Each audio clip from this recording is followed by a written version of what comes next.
అన్నా క్యాంటీన్ తెలుసా మీకు అసలు? తెలుసు, ఎందుకంటే జనాలు తింటున్నారు, వస్తున్నారు, చూస్తున్నాం, తెలుసు, బాగానే ఉంది.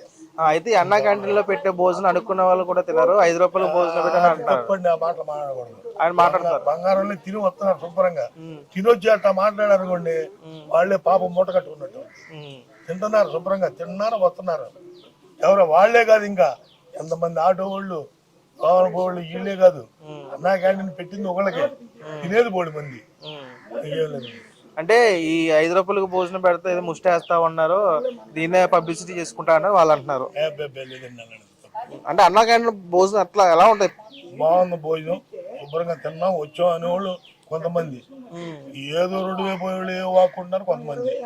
అవన్నీ మనం అంటే ఈ అన్నా క్యాంటీన్ పెట్టడం కూడా గతంలో చూసుకుంటే కనుక వాళ్ళు తీసేశారు. గత ప్రభుత్వం అన్నా క్యాంటీన్ పెట్టి అన్నా క్యాంటీన్ తీసేశారు, మళ్ళీ ప్రభుత్వం మళ్ళీ పెట్టారు.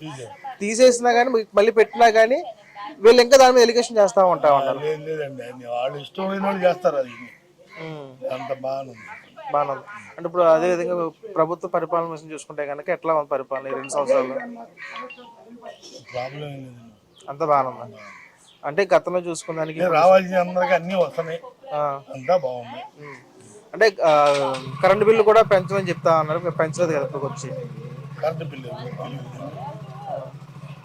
సరే, అదేవిధంగా చూసుకుంటే కనుక ఆయన పరిపాలన విషయంలో చూసుకుంటే కనుక ప్రతి ఒక్కరు ట్రాన్స్పరెంట్ పరిపాలన చేస్తామని చెప్పి గతంలో చూసుకున్న రౌడీ పరిపాలన కాదు, సపరేట్ మంచి పరిపాలన చెప్పి చంద్రబాబు నాయుడు అంటున్నారు. ఎలా ఉంది ఆయన పరిపాలన? అంటే గతంలో చూసిన ఇప్పుడు చూసిన దానికి బాగుందని చెప్తున్నా కదా, ఎవరికి ఇబ్బంది లేదు, ఎవరు కావాలి వాళ్ళు వస్తున్నాయి, ఎవరు కావాలి తీసుకున్నారు, తిని ఏదో వచ్చి బయటకు వచ్చి వాకుంటే మనం ఏం చేస్తున్నాం?